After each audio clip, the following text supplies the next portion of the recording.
Gravando, então pode começar, Michelle. Tá bem, obrigada. Então vou começar do começo. Então, meu nome é Michele, sou acadêmica indígena da Unipampa, do campus de Uruguaiana, do curso de Medicina.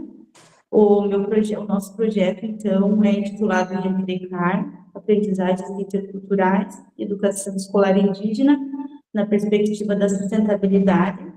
Ele é orientado pela professora Maria Cristina e pelo Honório, e ele está na categoria de ensino. Pode passar, Nath, por favor. Bom, o IANCRECAR, ele busca a ampliação da compreensão sobre diversidade cultural, além da promoção do diálogo entre professores, acadêmicos e também da comunidade, e ele está alinhado à Lei 11.645/2008, onde essa lei ela estabelece a obrigatoriedade do ensino da história e da cultura afro-brasileira e indígena nas escolas e nas universidades. Pode passar, por favor. Então, quais seriam os objetivos do nosso projeto, então? O nosso projeto ele tem como objetivo valorizar a pluralidade dos saberes e modos de vida, oferecer encontros sobre arte, memória, território e educação escolar indígena, fortalecer a identidade, língua e conhecimentos tradicionais de cada povo e promover reflexões críticas, troca de experiências e fortalecimento cultural. Pode passar, por favor. Bom, quanto à metodologia, então, o curso ele conta com 10 encontros interculturais em formato de rodas de conversa, no qual ele vai abordar temas relacionados à arte, memória, território, educação. Ele também traz a integração entre saberes acadêmicos e tradicionais, e o aprendizado ele é construído em forma de diálogo, o que traz o fortalecimento ali da interculturalidade. Pode passar, por favor. Bom, eu vou falar um pouquinho sobre as experiências que eu, como bolsista, tive no projeto, que eu sou bolsista do projeto Clicar, e desses 10 encontros que a gente tem no ano, eu consegui participar até agora de 2 encontros, que o primeiro encontro foi sobre a arte pedagógica Guarani, onde nesse encontro a gente falou sobre o papel da arte na pedagogia indígena, e também a gente falou sobre práticas artísticas, como ensino, aprendizado e resistência cultural. Pode passar. O outro encontro que eu participei foi o terceiro encontro, no qual foi falado sobre o Museu das Culturas Indígenas, onde a gente teve a participação da Cristina Itaquá, que a Cristina Itaquá ela pertence ao povo Machacali. Ali foi feito várias reflexões sobre memória, patrimônio, cultura e sustentabilidade indígena, além da relação entre preservação cultural e também a sustentabilidade ambiental e social. Pode passar, por favor. Bom, quais seriam os resultados esperados do projeto, então?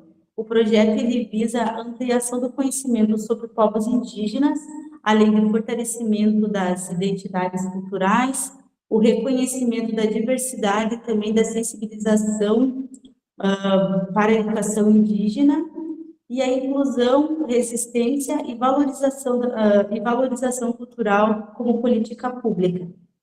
Pode passar. Agora que eu trouxe um comparativo ali do que o tema do CIEP desse ano, Ciência, Comunidades e Sustentabilidade, Aquífero Guarani como elo transfronteiriço, o que ele tem a ver com o projeto Increcar? Bom, quando a gente pensa em aquífero Guarani, a gente pensa na água que atravessa fronteiras e também que conecta diferentes povos e territórios. Então, da mesma forma, o projeto Increcar, ele busca conectar saberes e pessoas, aproximando o conhecimento acadêmico das vivências da cultura indígena, através ali do diálogo, como eu já falei, e do respeito. Para nós, indígena, a sustentabilidade ela não é só cuidar da natureza, mas também ela é cuidar da cultura, ela é cuidar da língua, da memória e da história de cada povo. É entender que preservar o território também é pensar na vida. Além disso, quando a gente pensa no tema quando a gente pensa no tema do CIEP Aquífero Guarani, eu vejo assim no mesmo sentido que o projeto carrega, que é a ideia de conexão, de resistência e de cuidado com o que nos mantém vivos, seja a água, a terra ou a nossa cultura. Pode passar, por favor. Bom, para concluir, então, o Yankrecar, ele articula ciência, educação e memória. Ele reflete a importância da interculturalidade na formação acadêmica e contribui para sociedades mais justas e plurais. Eu, como bolsista, como eu já falei, estudante indígena, participar do Yankrecar me faz sentir parte assim, dessa construção coletiva. Cada encontro é uma oportunidade de reconhecer a força dos nossos saberes, das nossas tradições, também perceber que a universidade ela pode ser sim um espaço de escuta, de troca, de valorização e também de diversidade. Seria isso, gente. Muito obrigada. Michele, que trabalho lindo, parabéns. Desculpa, nervosismo. Opa, eu mutei. É normal, fica tranquila. Na verdade, Michele, eu queria fazer uma pergunta até. Eu notei ali que um dos teus coautores é o Honório. Eu conheci ele na época que eu estudava no Campus Alegrete, ele era aluno da engenharia de software nessa época. E aí eu queria saber se, além de vocês dois, tem outros estudantes indígenas no projeto, como é que funciona a dinâmica? Olha, atualmente tem eu e o Nório, e também a gente tem bolsistas não indígenas, e se eu não me engano, agora a gente tem também a prof. Maria Cristina, tá aí, ela pode me ajudar. A gente tem estudante quilombola também, prof, né? Se eu posso participar da fala e responder, Natália, nós temos Michele Raquel Cristão, que é aluna do curso de Educação no Campo, que também é caigangue, que entrou recentemente como bolsista, acho que por isso que a Michele não está lembrando agora, no PROAC.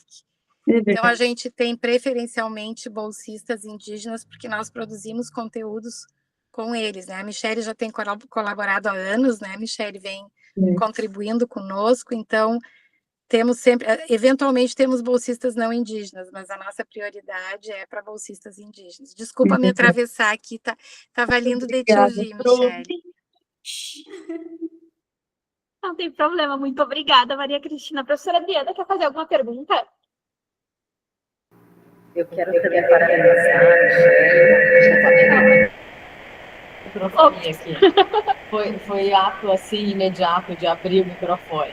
Mas parabenizar pelo belo projeto, a questão dos saberes fazeres relacionada à questão indígena é importantíssima. E acho que ficou muito claro para nós, né, como isso é desenvolvido, e continuem prosseguindo, investindo e colhendo frutos como estão fazendo aí. Parabéns. Alguém mais quer fazer alguma pergunta para a Michele? Não? Podemos prosseguir, então. Podemos prosseguir. Muito obrigada, Michele. Então, agora nós vamos para a Thelma, que não está presente. Oi, boa noite. Tá aqui sim. Oi, Thelma, tudo bem? Tudo bem? Deixa eu verificar aqui. Thelma, você precisa que eu transmita o teu trabalho ou consegue compartilhar conosco? Posso compartilhar, né? Perfeito. Thelma, eu acho que tu não estava quando a gente deu as instruções, mas basicamente, quando faltar 1 minuto para terminar a tua apresentação, eu vou erguer a mãozinha aqui para te dar o aviso, para te poder concluir. E aí tem 10 minutos, tá? Tá certo. Ok, então pode Muito começar. obrigada.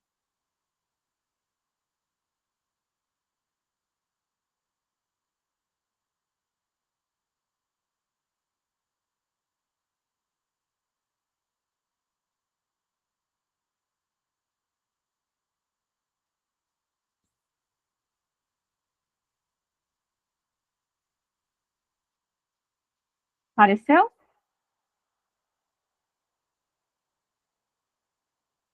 Tudo certo. Certo. Então, boa noite.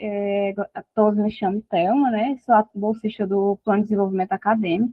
Estou atuando no projeto em andamento ainda, que é o do Olobomi, Literatura Terreiro nas Narrativas Afro-Gaúchas, de João Carlos Jodé, sob a orientação do professor Dr. Denis Quadro.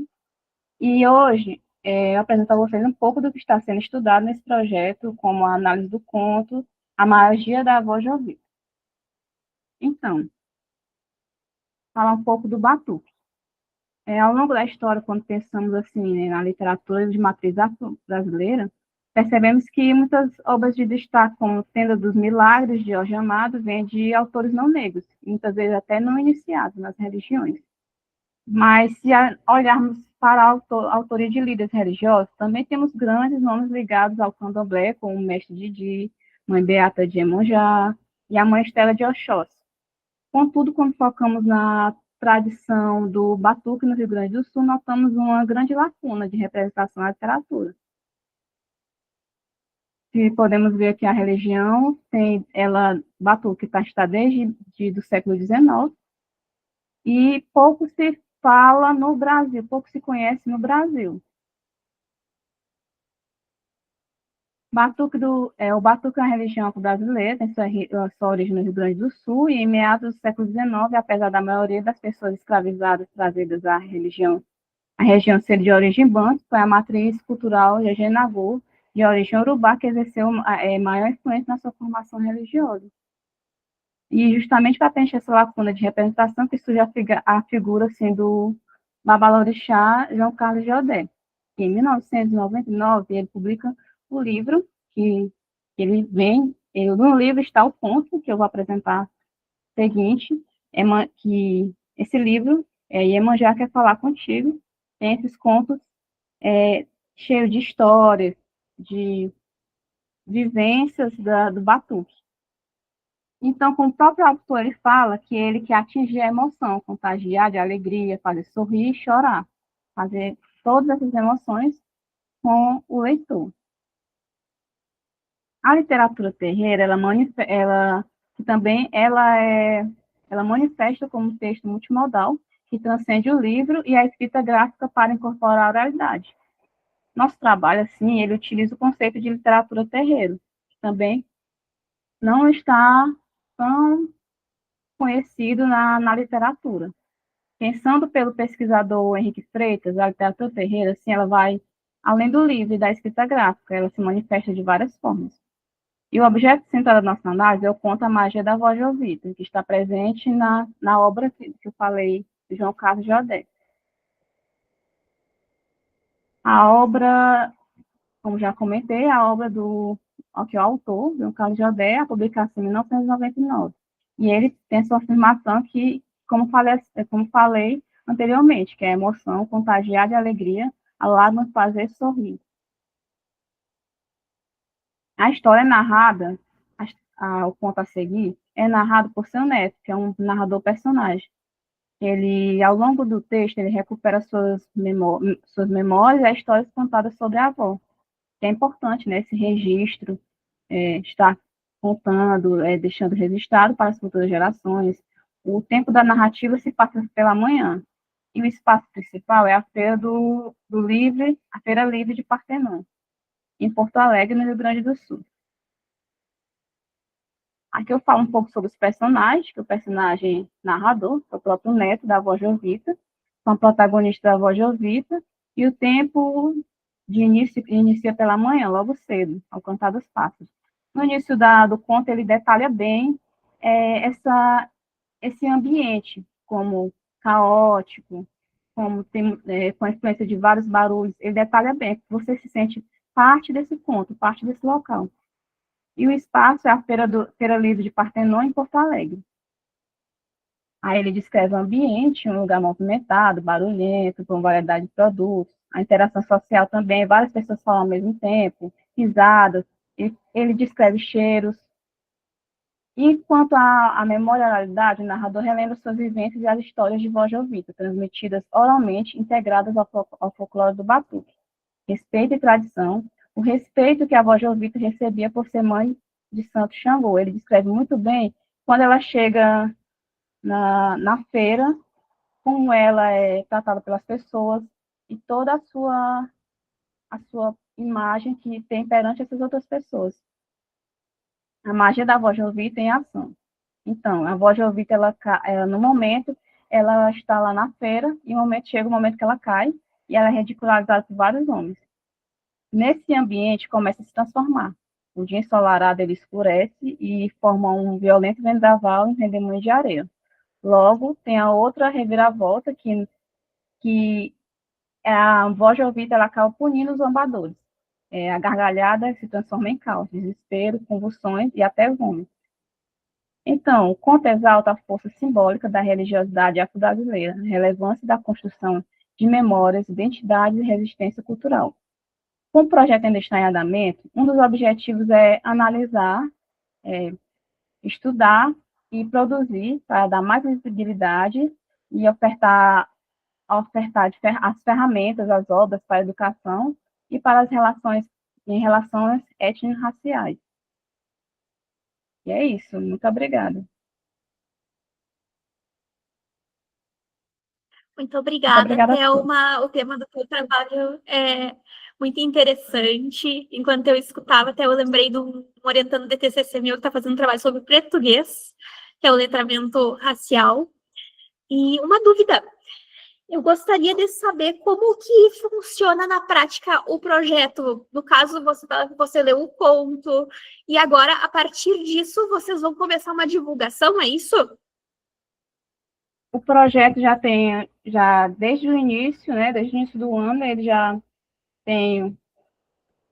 está em planejamento, mas começa de acordo com, além da pesquisa das bibliografias, aí está tendo todo mês, acho que é para começar a partir de setembro, o encontro do grupo de estudo, falando sobre alguma obra, uma das obras mais relevantes sobre o tema, sobre a literatura terreiro, e tem essa discussão para ano que vem já entrar em ações, entrevistas, fotografias, também tem uma reunião de fotografias do Batuque, da literatura terreiro, tentar resgatar toda essa literatura. Muito obrigada. Eu ia realmente perguntar sobre essa questão da conexão, né? Então, a literatura, vocês estão estudando a partir da seleção dos pontos, né? E percebo que nesse em especial, a figura da voz jovita, ela vai estar sendo usada para a transmissão desses ensinamentos, dos valores culturais ligados a essa tradição, o que conecta história, memória, identidade, né? E justamente o uso da descrição é extremamente importante para essa narrativa, para a ambientação dos cenários, dos personagens, né? E aí, quando tu falas nessa conexão com a realidade, me vem que a questão do terreiro tem muito um dos elementos da ritualística, que são os pontos, né? Isso é retratado nessa obra, a questão da oralidade através da música, dos cânticos. Pode falar um pouquinho mais sobre a análise dessa obra nesse sentido? Sim, o autor, ele também descreve um pouco do que ele passou na ditadura, por conta da sua religião. Tem algumas causas que ele conta que são mais engraçadas também, mas tem outros que ele descreve um drama de como de como manifestar a sua religião também. E alguns contos, algumas histórias folclóricas do Batuque também demonstra no livro. O que ela é. Eu tenho que botar para repete, por favor. Tá, a questão da ritualística, dos rituais, dos cânticos ligados ao batuque também são apresentados nesse ponto? Não são apresentados. Nesse sentido, São mais histórias que ele deixou registrado para não que fosse perdido no tempo, né? Certo. Tá, obrigada. Alguém gostaria de fazer algum questionamento para a Thelma, pessoal? Não? Então é isso, Thelma. Muito obrigada pela apresentação do teu trabalho. É muito legal ver alunos da educação à distância participando do CIEP. Esperamos outro trabalho no ano que vem. E é isso, pode parar a tua apresentação, por Muito favor? obrigada. Obrigada.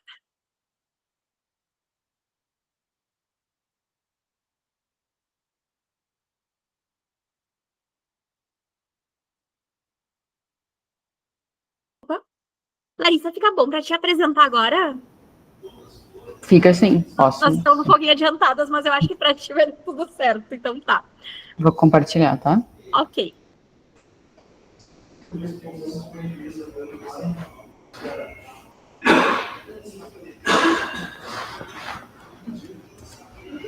Só confirma para mim se está aparecendo, por favor. Tudo certinho. Tá, então tá, boa noite. Quero de novo agradecer a Johanna e a Natália por terem me encaixado um pouquinho antes, porque eu de seguida tenho que pegar meu ônibus para voltar para casa. O meu trabalho, ele é intitulado Memória e Educação para a Causa Animal, e-book sobre a história do cão amarelo. Ele faz parte do meu TCC na especialização em mídia e educação pela UAB, Unipampa, que também é EAD, e a minha orientadora é a professora Adriana Duval. Então, o contexto, né, a introdução desse trabalho. Ele parte da história do cão amarelo, que foi um mascote da Escola Dom Hermeto de Uruguaiana por quase 2 décadas. Então, as experiências formativas, elas ultrapassaram os limites da sala de aula, né, as curriculares, e se expandiram para as relações humanas, afetivas e sociais.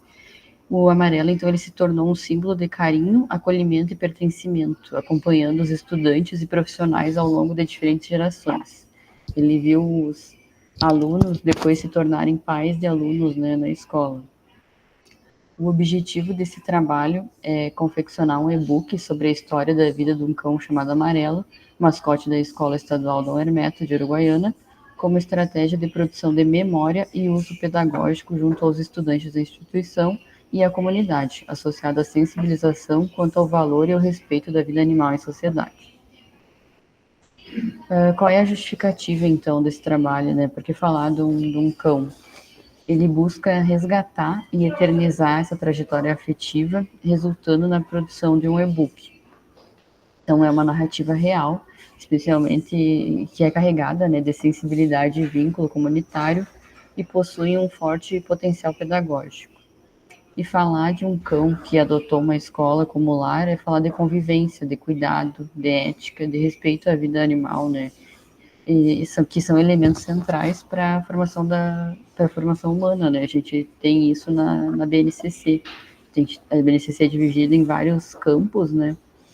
Que são 5 campos, e daí tem o da vida cotidiana, tem o jornalístico midiático, e todos esses campos, eles se correlacionam com essa convivência, cuidado, ética, que a gente tem que trabalhar com os alunos em sala de aula. Então, o referencial teórico, né? A gente traz no trabalho o projeto experimental, né, que é o meu, para o TCC do Mídia e Educação, ele tem que fazer o produto e um relatório. Então, a gente traz nesse referencial o vínculo humano-animal, do Faraco e Seminotti, também o conceito de multiespécie e afetividade, do Maturana, o jornalismo infanto-juvenil e a educomunicação, que é o que a gente trabalha para a linguagem do livro, né, que tem que ser uma linguagem acessível, que tanto os alunos da escola, quanto as pessoas que já se formaram, né, possam entender. Daí, então, a gente utiliza o conceito de jornalismo infanto-juvenil do Doreto e a educomunicação do professor Ismar Soares. Então, é um foco numa linguagem acessível e mais uma narrativa sensível. A metodologia, então, para esse trabalho foi uma pesquisa qualitativa exploratória, se usou história de vida e memória escolar, foram feitas entrevistas, coletados, né, depoimentos, também tivemos acesso a documentos e fotos do Amarelo, né, um acervo da escola, e depois teve a curadoria do acervo dessa comunidade escolar. Então, como funcionou, né, são divididos em 3 etapas o livro, né? A pré-produção, a produção e a pós-produção. Então, na pré-produção, o início, né, a gente foi em busca de fontes afetivas institucionais, afetivas, aquele aluno, ex-aluno que teve contato com o amarelo, os funcionários e professores que ajudaram a cuidar dele, que davam remédio, levavam no veterinário, que são as fontes institucionais, né, o diretor da escola, né, a direção da escola em geral. Foi enviado um questionário, né, para esses entrevistados, que a maioria foi de formato remoto nessa entrevista, por causa que muitos são ex-alunos ou ex-professores, né, da escola, que já estão aposentados alguns. Então, essa foi a coleta da entrevista, que era enviado daí um termo de consentimento livre, e com todos, né, relatando que ele era um trabalho sem ônus para o entrevistado, que não ia ter valor lucrativo, que precisa para uma pesquisa. Alguns dos entrevistados enviaram áudio, sua maioria pelo WhatsApp. Alguns a gente teve que procurar no Instagram, no Facebook, porque o número que a escola tinha já não funcionava mais. E teve a triagem de fotos e documentos, né? Que daí foi o acesso que a escola deu. E daí entra uma dificuldade, porque nessa triagem de fotos, muitas pessoas perderam o celular. O amarelo ele faleceu em 2017. Então, ele viveu na escola de 99 por ali até 2017. E muita gente já perdeu esse celular, não tinha o costume de colocar as fotos na nuvem, como a gente tem hoje.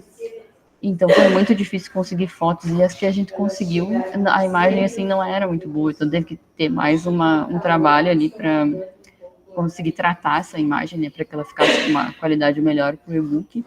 E a gente percebeu, assim, também, o quanto esse resgate da memória é importante, né? O trabalho da colega também falava sobre memória, porque as coisas se perdem, né?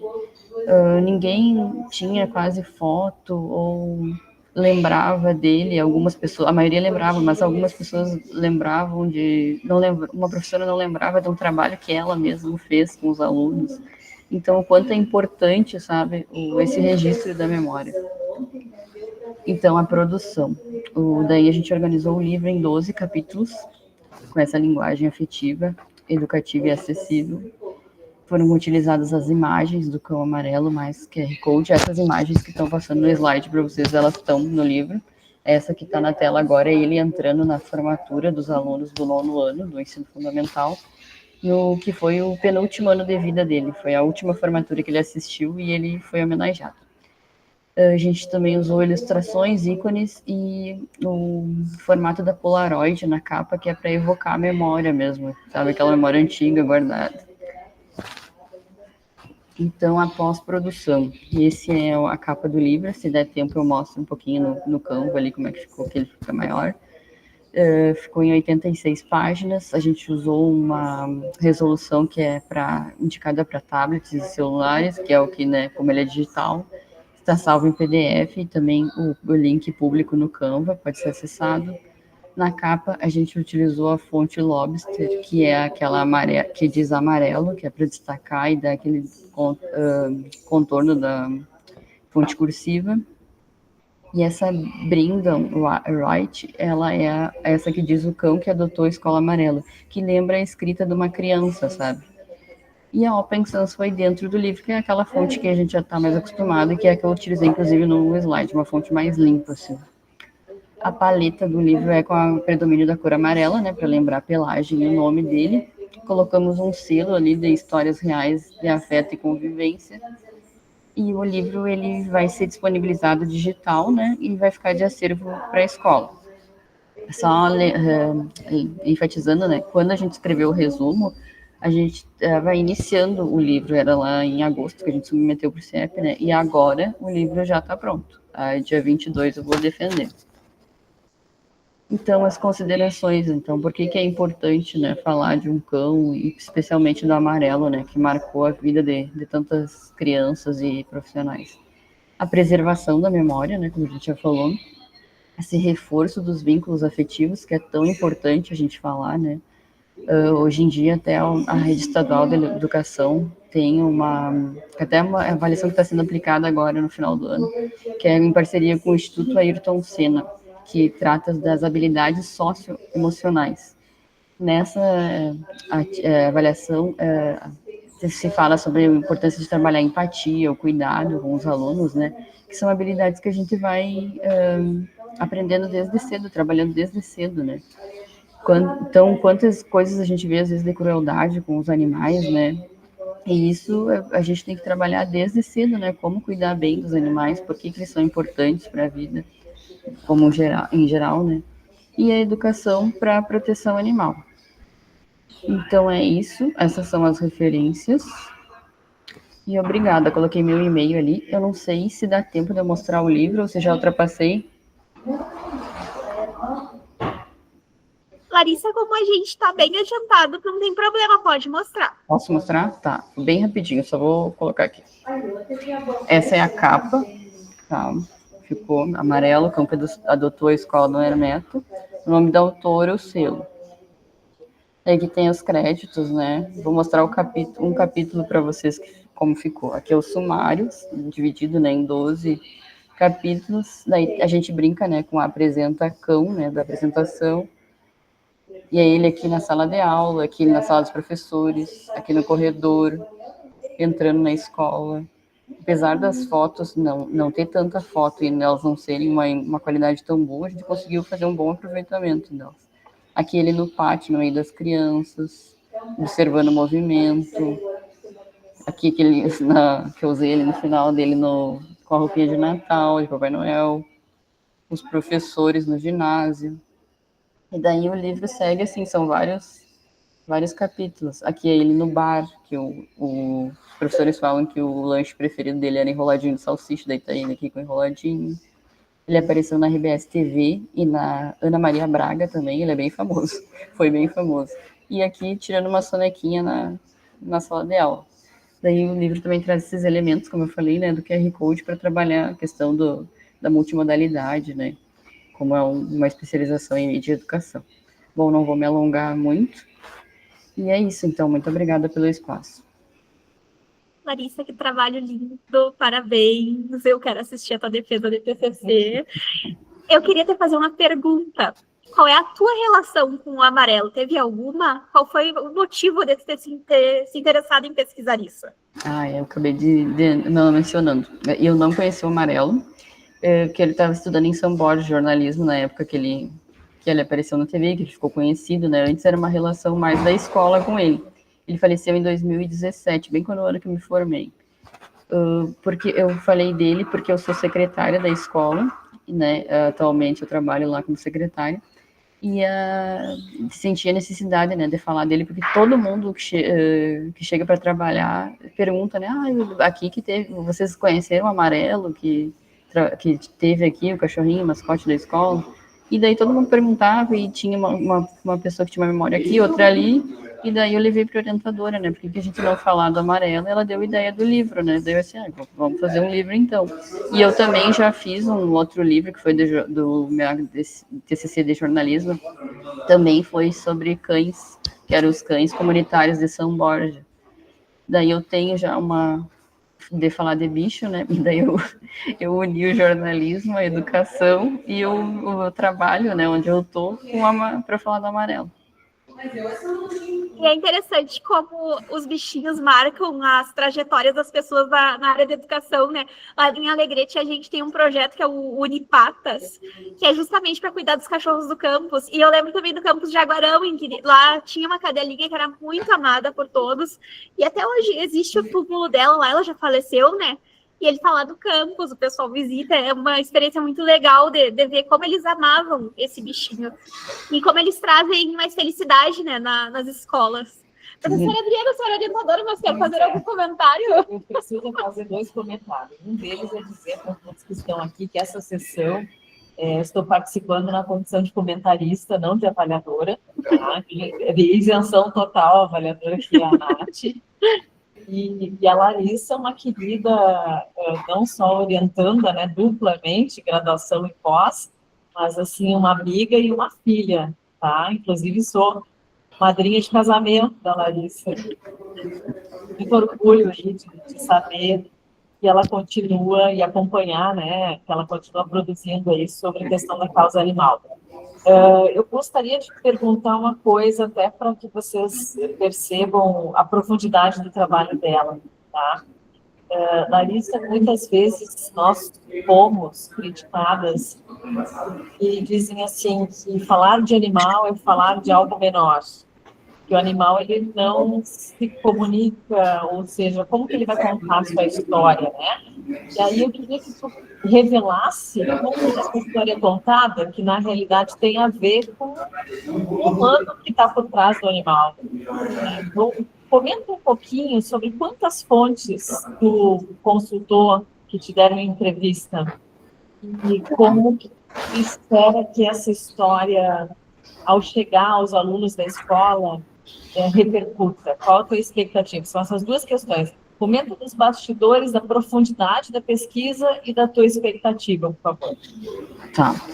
Foram entrevistadas 32 pessoas para o trabalho, entre secretários da escola, né, pessoal do administrativo, vice-direção, direção, ex-alunos, mães de alunos, professores, ex-professores e ex-funcionários. 32 fontes, a mais a veterinária que atendeu ele, inclusive no Hospital Veterinário da Unipampa duplamente citado. E falar, a gente sempre diz, né, que foi uma frase que eu construí com a professora Adriana ao longo das pesquisas, que falar de bicho é falar de gente, porque é um problema de saúde pública, né, de falar dos bichos, eles têm problema do abandono, das zoonoses, né, tudo isso envolve também gestão pública, né, então a gente tem no jornalismo os critérios de noticiabilidade, né, que é o que define o que é notícia e o que não é. Né? Quando a gente vê lá aquela notícia, às vezes diz assim, nossa, por que isso virou notícia? Olha aqui, a irmã do Neymar foi no bar X, por que isso é notícia? Porque tem um critério que define que aquilo é notícia. E os cães têm, por exemplo, do amarelo, a curiosidade, o interesse humano são critérios, né, para definir que ele se tornasse um trabalho acadêmico. O livro, agora ele vai ser defendido dia 22, né, o TCC, e eu depois quero fazer o lançamento na escola, e eu acho que os alunos vão adorar, por causa que no meu estágio, a Nath lembra bem, que ela estava no ano passado também, eu também falei de bicho, falei sobre eu fiz uma cartilha com os alunos, e eles adoraram quando eu falei de animais. Eles me mostravam assim, olha o Instagram da minha cachorra, olha o Instagram do meu gato, disso, daquilo. Eles adoram quando a gente fala de animais. E eu trabalhei lá com eles a questão da linguagem, né? Então, a gente pode aproveitar esse tema que é do local do aluno, né? Que é onde ele está inserido e que faz parte do cotidiano dele para trabalhar as outras, né, demandas que a gente tem em sala de aula. Só uma palavrinha, a Larissa não quis dar spoiler, ela foi folheando até metade do livro, tá? Que depois vocês não têm noção a emoção que é chegar ao final dessa leitura. A gente já sabia da história ao ler, e aí vai ter elementos multimídia, vai ter... Eu não posso dizer o que vai acontecer, mas assim, chega no final... que é realmente algo que vai mobilizar, que vai engajar, que vai gerar empatia, né? Então, não é só uma história, é um estímulo para que a gente reverencie a memória do cão, para que a gente valorize as histórias das pessoas que cuidam dos animais e para que a gente fomente nas novas gerações esse respeito à vida animal, né? E essa questão do vínculo. Obrigada. Larissa, me diz uma coisa. Oi. Qual é a expectativa do pessoal da escola pelo e-book? Já conversou com eles sobre a versão final? Já estão me perguntando como é que ficou. Eu falei, não, é só depois que a banca der o parecer que eu mostro para vocês. Já estão na expectativa, já. Principalmente quem trabalha comigo, que deu a entrevista, né? Já está na expectativa. E tem uma colega que foi quem cuidou, ele teve até o último dia, assim, da vida dele ao lado, e ela tá bem emocionada. Que lindo. Muito obrigada, Larissa. Parabéns pelo trabalho. Eu que agradeço. Obrigada, minha orientadora também. Boa viagem de volta. Beijo. Obrigada, eu vou ficar mais um pouquinho, em seguida eu saio. Certinho. Johanna? Agora temos o teu primeiro trabalho, Carolina Maria de Jesus. Influência literária contemporânea e reflexão sobre raça, classe e gênero. Ok, vou Tudo certo, compartilhar. Johanna? Tudo Ok, certo, vou compartilhar. tá bem.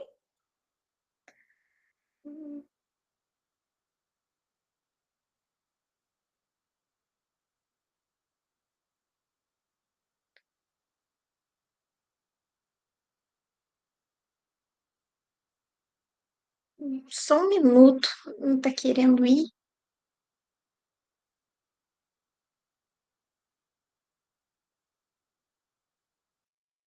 Pronto, vocês estão vendo? Sim, tudo certo. Bom, boa noite a todos e todas. Meu nome é Johanna, eu sou estudante do curso de Letras EAD e eu sou orientanda da professora doutora Milena Ogawa, que está presente, quero agradecer a presença dela. O presente trabalho tem como tema Carolina Maria de Jesus e a sua influência literária contemporânea, e reflexão sobre raça, classe e gênero. Eu peço licença para realizar a leitura do meu trabalho para me ater ao tempo pré-determinado. Ah,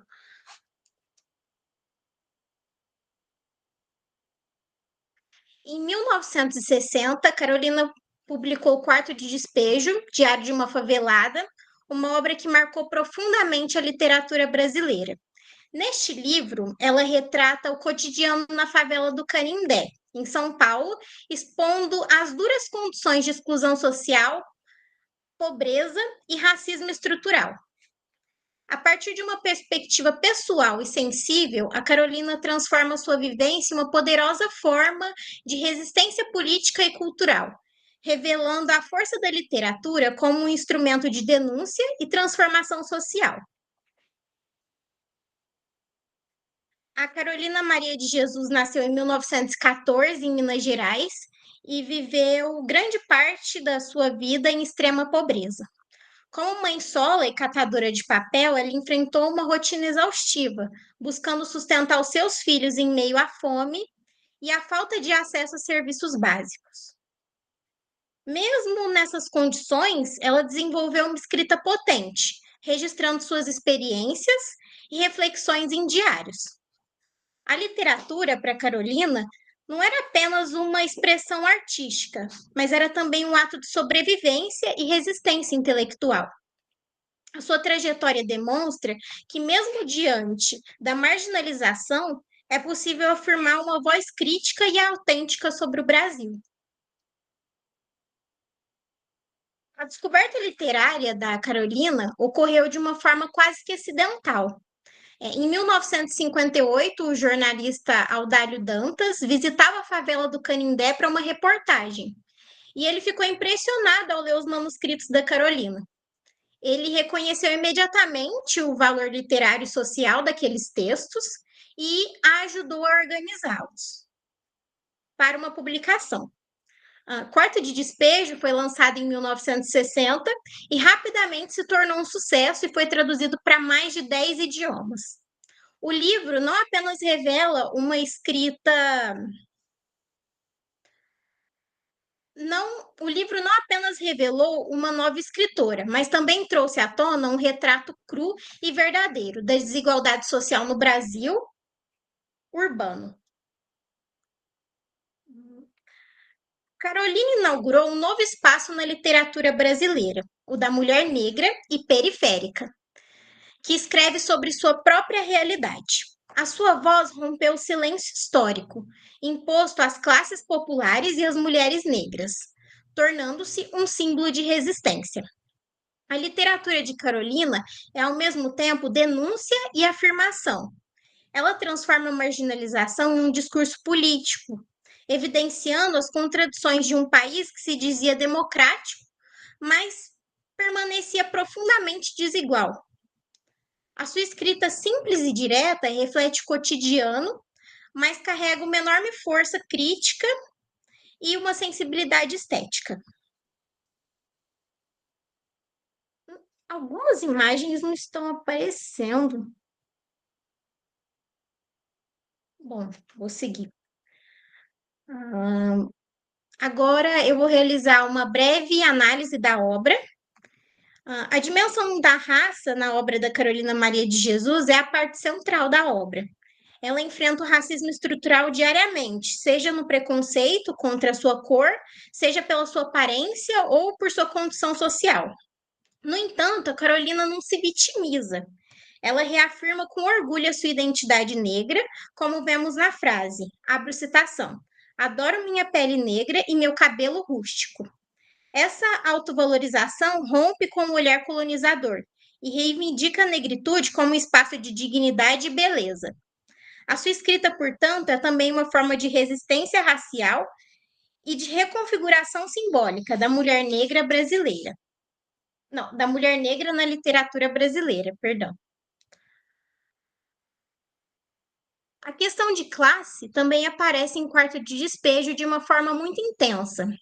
A Carolina descreve a pobreza extrema com uma grande sinceridade. A fome, a falta de moradia digna e o abandono do Estado são partes centrais do seu dia a dia. A sua escrita não é apenas um testemunho, mas também uma denúncia. Quando afirma, abro citação, somos escravos do custo de vida, ela critica diretamente as elites e o sistema econômico que naturaliza a miséria das periferias. Ao narrar a realidade da favela, a Carolina torna visível que o Brasil insiste em esconder, mostrando que a desigualdade social é uma forma moderna de escravidão. A questão de gênero também é fundamental na obra de Carolina. Como mulher negra e mãe solo, ela vivencia a solidão, a sobrecarga e a responsabilidade integral pelos filhos. Na frase, abro citação, eles não têm ninguém no mundo a não ser eu.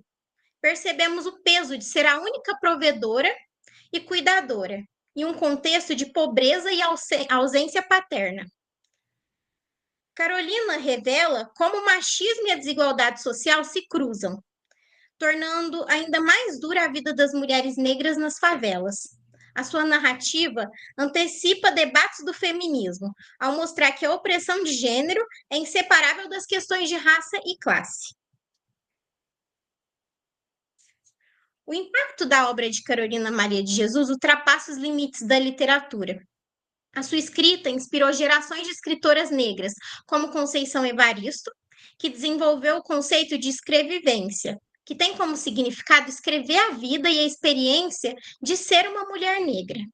A influência de Carolina também alcançou outras áreas do conhecimento, como a sociologia, a história e os estudos culturais. Justamente pela maneira como ela une estética, denúncia e identidade em sua obra. A Carolina mostrou que a literatura pode nascer das margens e ainda assim alcançar o mundo todo. Por isso, ela se consolidou como um dos maiores nomes e dos mais importantes da literatura negra brasileira. Esse reconhecimento não está apenas nos livros ou nas universidades. Ele chegou até nós, aqui onde eu resido, na cidade de Franca, no interior de São Paulo. Recentemente foi aprovado o projeto de lei que nomeia como uma praça da minha cidade como Praça Carolina Maria de Jesus, que vai ser localizada na Avenida Frei Germano, e ela segue em construção com previsão de inauguração em 20 de novembro deste ano, no Dia da Consciência Negra.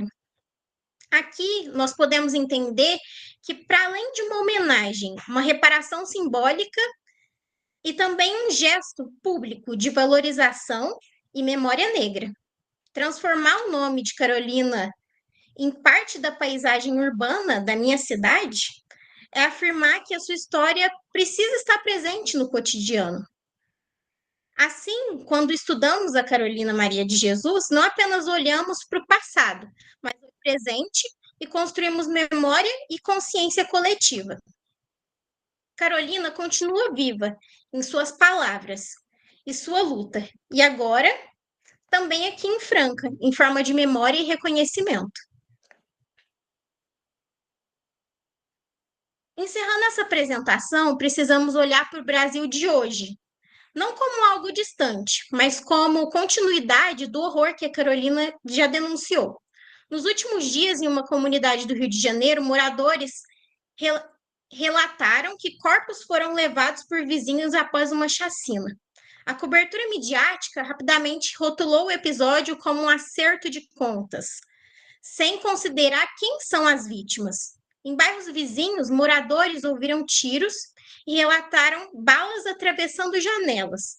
Muitos relatos de pessoas baleadas simplesmente por estarem em suas casas, locais onde elas deveriam estar seguras. Esses fatos expõem que, mesmo em 2025, pessoas negras e pobres continuam sob condições de vulnerabilidade extrema. A sua vida pode valer menos por causa da cor, da localização onde vivem e da invisibilidade social. Pensar na Carolina Maria de Jesus é pensar nos dias de hoje, é lembrar que a literatura dela denuncia não apenas o passado, mas as estruturas que persistem. Quando ela dizia, abro citação, adoro a minha pele negra e o meu cabelo rústico, e somos escravos do custo de vida, ela falava sobre as violências simbólicas e concretas, as mesmas que seguem matando em periferias no Brasil hoje. Então, este trabalho não é um recorte histórico, é um gesto político. Ao falar de Carolina, falamos das nossas ruas, de vidas que são reduzidas a estatísticas. E para lembrarmos que dignidade, voz e memória são armas necessárias para enfrentar as mortes que ainda insistem em acontecer no silêncio de muitos. Hoje eu agradeço a escritoras como Carolina, que lutam para sair das margens, permitindo que eu, mulher negra, também possa escrever, ocupar o meu espaço na literatura e transformar minhas palavras em resistência. Para concluir, a trajetória da obra de Carolina Maria de Jesus revela o poder transformador da literatura. Ela deu voz a quem sempre foi silenciado e mostrou que a escrita pode ser uma forma de resistência, de identidade e de libertação. A sua obra continua atual, porque vivemos as desigualdades que ela denunciou. Ler Carolina é um convite à empatia, à reflexão crítica e à valorização das histórias que nascem das margens, mas que falam de todos nós. Com sua autenticidade, a Carolina transformou a dor em palavra e a palavra em memória coletiva. Essas são minhas referências para esse recorte de hoje. Eu agradeço o tempo e a paciência de todos e todas. Muito obrigada. Giovana, querida, muito obrigada pela tua apresentação. Muito importante o tema que você traz. Tem um trecho ali da apresentação em que você até comentou com a gente que ela era um exemplo na literatura afro-brasileira, né? Mas eu acho que a Carolina é mais do que isso. Eu acho que ela é uma das grandes autoras que a gente tem aqui no Brasil, com toda certeza. E aí eu queria te fazer uma pergunta. Você pratica a escrevivência? Bom, já pratiquei mais. Acredito que hoje em dia, com todas as demandas do dia a dia, ainda é muito difícil. Mas eu quero praticar mais a escrevivência. Perfeito. É relevante mencionar, agora que nós estamos no mês da consciência negra, o quanto é importante nas escolas e nas universidades a gente trabalhar esse tema, não só em novembro, mas em todos os meses do ano. É um tema que é muito relevante para todos os estudantes, sejam eles brancos ou negros, porque o racismo está aí, ele existe. Hoje trouxe aquele exemplo que aconteceu no Rio de Janeiro, né? Nós temos, inclusive, uma aluna no curso de letras que mora lá numa favela. Ela está bem aí, graças a Deus, mas ela relata que foi uma situação muito difícil. Então, eu queria te parabenizar, de verdade, por ter trazido, e passar para a professora Adriana. Eu agradeço a oportunidade de estar, a temática é importantíssima e a tua apresentação foi primorosa.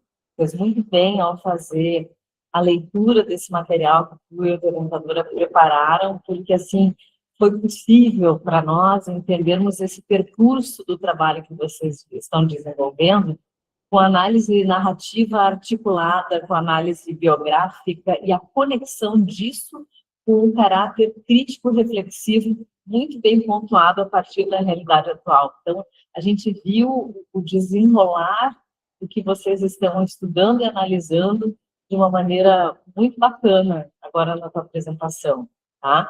Eu queria citar como contribuição o podcast História Preta, sei se tu conhece, se tu já ouviu, mas que ele tem uma produção de episódios sobre Carolina de Jesus. Então, citar como sugestão, né, depois pode responder se já acessou ou não, História Preta, podcast, tem no YouTube, eu não sei se tem em outras plataformas também, e também saber, no projeto de vocês, quais os planos quanto ao prosseguimento desse estudo, vão fazer outras análises envolvendo Carolina de Jesus, vão trabalhar também com outros autores, e que tem pela frente no trabalho que vocês fazem. Eu agradeço muito pela sua contribuição, Adriana. Achei muito interessante. Eu ainda não sei se iremos publicar mais sobre a Carolina, mas pretendemos fazer recortes sobre as demais autoras que foram pontuadas durante o TCC, que é a Conceição Evaristo e a Lélia Gonzalez. Então, pretendemos publicar outros artigos sobre essas autoras. E eu fico muito feliz que vocês gostaram do trabalho e desse recorte que nós fizemos. Ana, alguém gostaria de fazer uma pergunta? A professora Milena gostaria de comentar? Não, só gostaria de agradecer a oportunidade de vocês terem acolhido o trabalho da Johanna. Johanna é uma orientanda muito esforçada, ela sempre lê todos os textos que eu passo, e a gente está produzindo agora, escolhendo a revista para publicar, já que o TCC dela foi aprovado, né, e foi recomendada a publicação. Eu falei, vamos partir em 3, e a gente publica mesmo porque você quer seguir carreira acadêmica, esses artigos são importantes para o mestrado, então escolher uma boa revista, um bom dossiê que fala da temática vai ser importante para a carreira dela. Então eu queria agradecer publicamente por ela ter me escolhido como orientadora, porque eu acho que isso é um caminho de mão dupla, né? Então eu aprendi também muito com a pesquisa da Johanna. Então é só agradecer mesmo a presença de vocês, lendo o trabalho dela e as considerações que eu acho que vão ajudar muito ela a pensar por outras perspectivas. Muito obrigada, professora. Parabéns, Parabéns, para vocês. sucesso. Johanna, depois eu vou te mandar um dossiê que está aberto, que eu acho que pode combinar com o teu tema, quem sabe já possa mandar para publicação. Eu acho que vai ficar aberta dia 15 de novembro, e aí depois eu te chamo, então, para a gente conversar. Eu fiquei encantada. Obrigada. Material suficiente para vocês fazerem vários artigos, né, professora?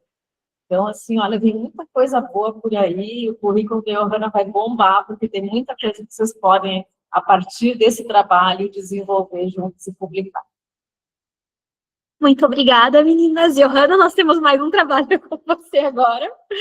Fique à vontade para compartilhar. Eu vou compartilhar aqui.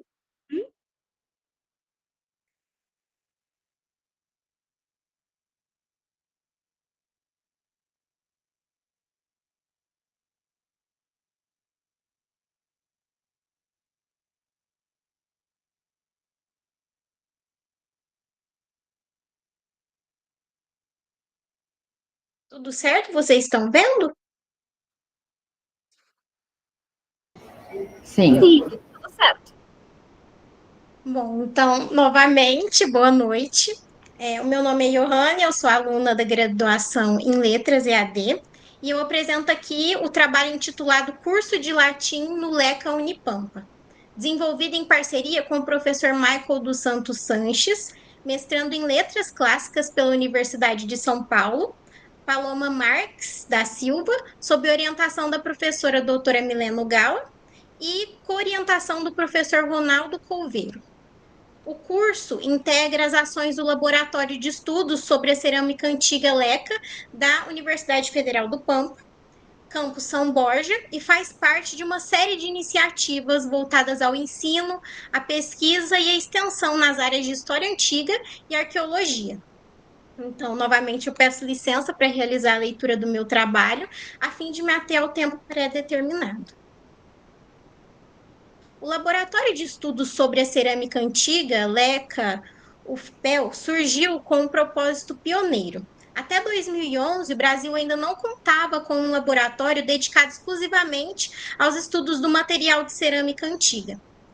Então, a partir dessa iniciativa, várias ações de pesquisa, ensino e extensão foram desenvolvidas, consolidando o LECA como uma referência nacional na área. Em 2024, o Leca Unipampa surge como continuidade desses projetos, dando prosseguimento a essa trajetória e ampliando as suas frentes de atuação dentro da universidade, com novas propostas e parcerias. O Leca conta com uma equipe de docentes e pesquisadores de diferentes universidades. Entre os coordenadores, nós temos as professoras Camila Diogo de Souza e Carolina Kessler Barcelo Dias, Camila de Almeida Silva, Milena Rosa Araújo Ogawa e os professores Fábio Vergara Cerqueira, Edson Bisso Cruxin e Ronaldo Bernardino Couveiro.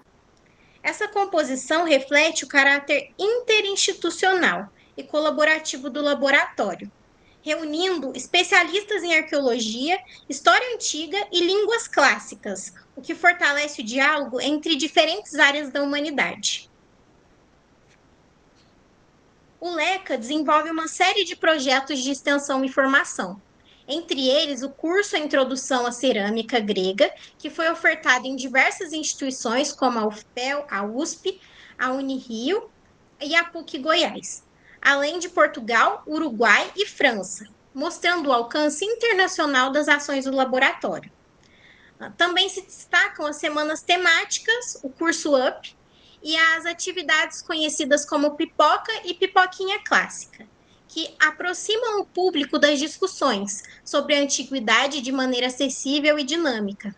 Esses projetos mostram o compromisso do Leca com a difusão do conhecimento e a formação ampla em estudos clássicos. Dentro dessa iniciativa, o Projeto Letrinhas... vou recomeçar. Dentro dessa iniciativa, o Projeto Letrinhas Latim Antigo, Primeiros Passos, realizado em dezembro de 2024, foi um grande sucesso. O projeto foi disponibilizado no canal do YouTube, no Leca Unipampa, e ultrapassou 1000 visualizações, alcançando pessoas de várias regiões. O projeto teve também edições de grego antigo, arqueologia digital, consolidando o formato online como uma ferramenta importante no ensino e na divulgação científica. Esses resultados mostraram o interesse crescente pelo estudo das línguas clássicas e inspirou a criação do curso completo de latim, que eu vou apresentar a seguir. O curso de latim do Leca Unipampa é coordenado pela professora Milena Ogawa, da UFSM, e ministrado pelo professor Michael dos Santos Sanches, formado em Letras Latim pela USP e atualmente mestrando em Letras Clássicas. O método utilizado é o Aprendendo Latim, que foi publicado no Brasil pela editora Odisseus. Esse método é reconhecido por sua eficiência no ensino introdutório da língua e já foi aplicado com sucesso em várias universidades públicas brasileiras. As aulas acontecem semanalmente, às terças-feiras, das 17 horas às 18h30, em formato síncrono pelo Google Meet, o que facilita o acesso de participantes de diferentes regiões. O curso tem como objetivo oferecer uma introdução sistemática à língua latina, abordando desde a gramática até a leitura e compreensão de textos. E essa modalidade online permitiu construir uma grande comunidade ativa e colaborativa de estudo, com a presença de alunos de graduação, pós-graduação e interessados externos. O curso foi dividido em 2 módulos. O primeiro módulo, realizado no primeiro semestre de 2025, abordou as lições de 1A e 1D, trabalhando o verbo sum, os casos e as principais preposições. O segundo módulo em andamento aprofunda as lições de 1E a 1G, tratando das declinações e conjunções e adjetivos. Declinações, conjugações e adjetivos. Foram mais de 300 inscritos e 100 participantes ativos, o que mostra um grande interesse pelo latim e a importância desse tipo de iniciativa para democratizar o acesso às línguas antigas. Bom, ser monitora desse curso tem sido uma experiência muito enriquecedora. Eu tenho aprendido não apenas sobre conteúdo linguístico, mas também sobre como ensinar e mediar o conhecimento. O convívio com o professor Michael e com os colegas é sempre uma troca muito positiva e me faz crescer academicamente e pessoalmente também. Eu sinto que essa experiência fortalece a minha autonomia acadêmica e me permite contribuir para a valorização do latim, das humanidades e das humanidades no espaço acadêmico.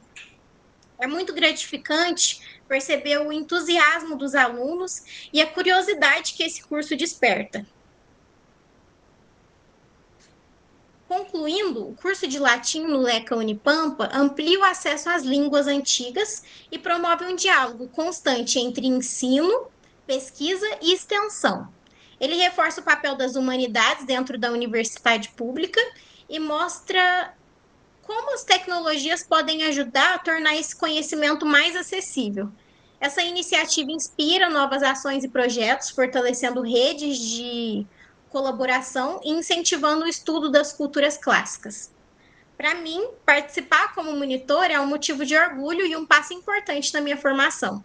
Eu agradeço à Unipampa e ao LECA e também a todos os professores pela oportunidade de fazer parte dessa trajetória. Muito obrigada. Parabéns, Johanna. Outro trabalho muito bonito, muito legal. Enquanto se apresentava, eu fiquei pensando até, no caso, no início, se o curso era presencial, mas aí comentou da interdisciplinaridade ali entre os campi, no caso. E uma coisa que eu queria te perguntar é como é que funciona a tua monitoria no curso? Como que tu atua com os cursistas? Pode nos descrever como é um dia de trabalho como monitora? Sim, bom, eu auxilio normalmente nas videoaulas, né, nas chamadas do Google Meet. Então, eu ajudo normalmente com a chamada dos alunos, vendo quem estão presentes. No semestre passado, nós estávamos conferindo as frequências. Eu também auxiliei no semestre passado com a emissão dos certificados. E eu acompanho as aulas, se os alunos tiverem alguma dúvida, eu auxilio, pergunto para a professora Milena, para o Michael, faço essa mediação entre eles. E eu busco sempre auxiliar todos os alunos que precisam, o professor também. Quem estiver precisando de algo, sempre pode contar comigo. E pelos cursistas que continuam sendo participantes, você percebe algum perfil entre eles? Por exemplo, são do curso de letras, eles têm alguma coisa em comum? Bom, o que eu percebo é que grande maioria dos estudantes que têm interesse pelo grego e pelo latim, que foi o curso que eu apresentei, são os estudantes de história. Normalmente, eles são os mais interessados e os que são mais presentes no curso.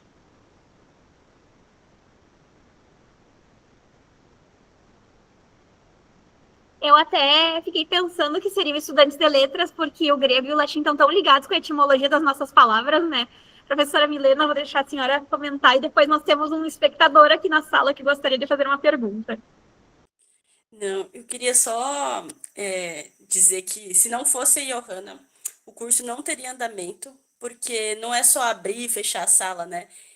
Esse semestre, eu fiquei como professora bem no horário da aula.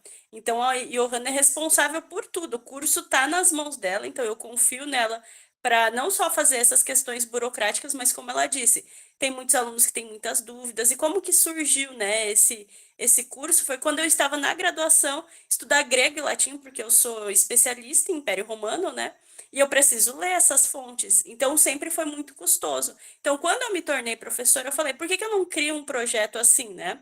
Então, ele só é possível graças aos bolsistas que tem desse projeto. Então, agradecer novamente a Johanna. E como que eu divulgo, né? Eu divulgo para todo mundo, a Johanna me ajuda nessa divulgação, mas eu mando e-mail para todos os professores de estudos clássicos do Brasil, das universidades, falando que a gente tem esses cursos. Se eles quiserem inscrever alunos de graduação ou pós-graduação, eles estão abertos. Então, a gente abre um formulário para eles, eles preenchem e entram. Por isso que acaba sendo o perfil mais de história e não de letras, porque eu também sou historiadora e eu acabo focando para essas áreas. Então, eu estou à busca desses alunos, porque eu sei a dificuldade que foi quando lá na graduação eu tinha que arcar com a bolsa de iniciação científica, né? Então, esse projeto serve para isso, e sem esses monitores, nada disso ocorreria, né? Então, muito obrigada, Johanna, de novo, foi só esse parênteses pequenininho para dizer que ela tem uma ajuda significativa e ela faz parte do projeto integralmente, sem ela não ocorreria mesmo. Muito obrigada. Eu que agradeço. Professora, eu vou abrir espaço, então, para o Christian tirar uma dúvida. Christian, gostaria de vir aqui para o pessoal rever? Vamos dar a volta aqui. A minha dúvida é bem simples. Eu gostaria de primeiro me juntar à professora Adriana e à Natália, dando uma rasgadinha de seda. Meus parabéns pela quantidade de inscritos. E eu gostaria de saber como é que foi a divulgação. Como é que, se algum dia eu estiver participando de um curso, eu consigo ter tantos inscritos quanto vocês conseguiram? Bom, essa pergunta eu vou deixar para a professora Milena responder, porque é ela que é a responsável por esse sucesso.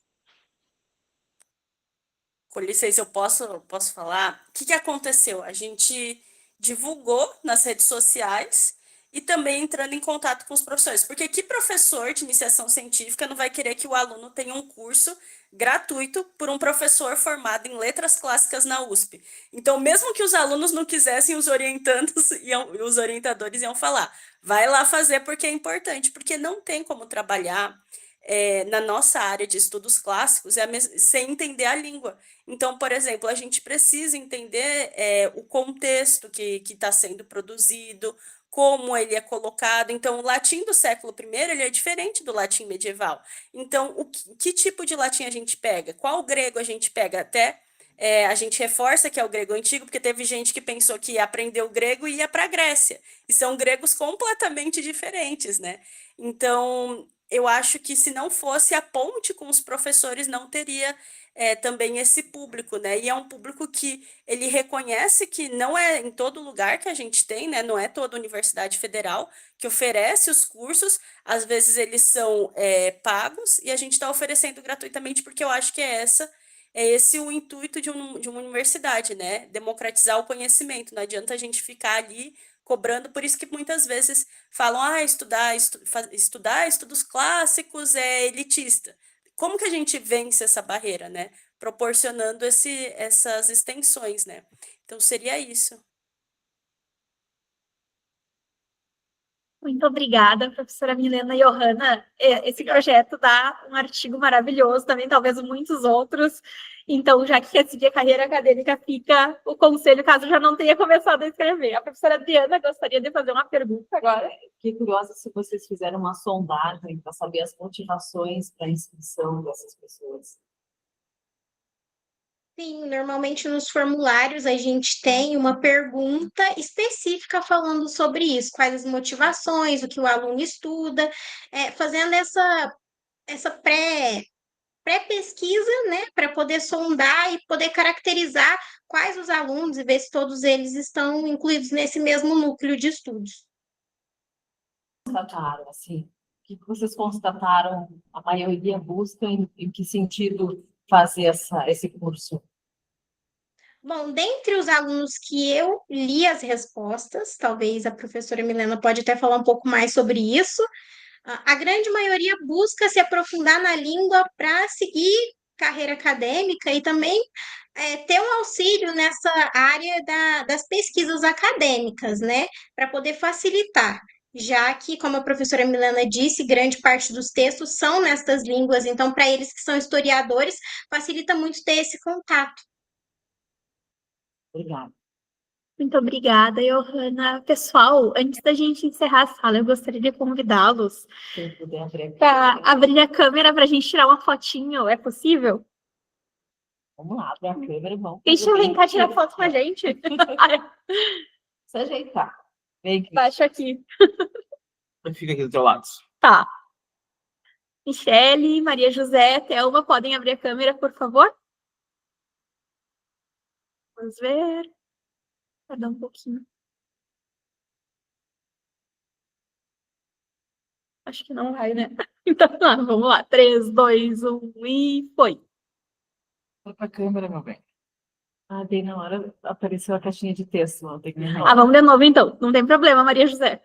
Vou baixar a caixinha. E olha pra lá, ó. Tá. 3, 2, 1 e foi.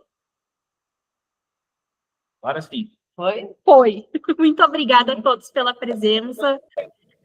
Gostaria de parabenizá-los pelos trabalhos e vocês são alunos que dão orgulho da educação à distância, em especial aqui eu, como professora do Letra de AD, tenho que falar isso. Eu fico muito feliz de ver todos aqui. Também queria agradecer a presença da professora. Sim, foi uma bela. Obrigada, Natália. Eu que agradeço. Então, boa noite. Também.